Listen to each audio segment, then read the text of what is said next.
पुण्याकडे तोंड करून असलेला कोंढाणा जर आपल्याकडे असेल तर ताकद, पण शत्रूकडे आहे तर आपल्यासाठी सगळ्यात मोठे संकट. आम्ही जाणून आहोत आऊसाहेब, कोंढाणा गेल्यापासून स्वराज्याचा एक हात निखळल्यासारखा झालाय. मुघलांच्या जयसिंगासोबत केलेला तह अजूनही आमच्या काळजात खोल जखम करून आहे. कोंढाण्यासारखे इतर 72 किल्ले त्या तहात गमावले आपण.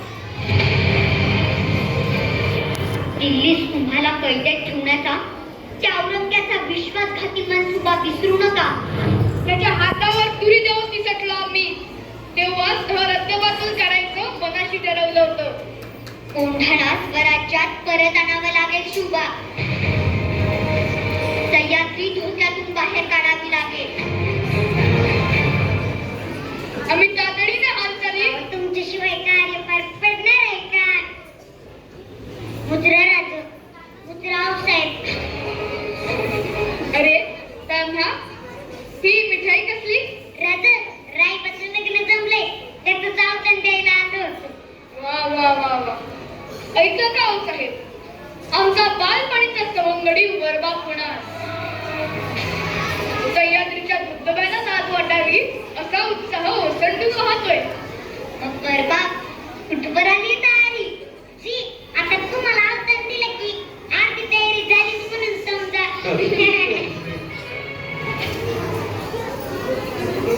राज, काही अडचण आहे का? अडचण? छे छे, कसली अडचण? राज, तुम्हाला आज नाही होत हात ताणाची. काय झालंय? तानाजी, बोलू आपण. एक कार्य आहे, ते झालं की बोलू. राज, तुम्ही सांगत नाही ना तेव्हा मी इथंच ठाण मांडून बसणार. तान्हा, साहेब आम्हाला परत समजत होय. असं नाहीये तान्हा, आपला कोंढाणा सोडून आणण्याचा मनसुबा आहे. त्यावरून चर्चा चालली होती. कोंढाणा गनिमांच्या गोटात गेला म्हणजे स्वराज्याला कधीही दगाफटका होऊ शकतो. फटका होईल. आणि ऐक की इथं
तलवारी आमचं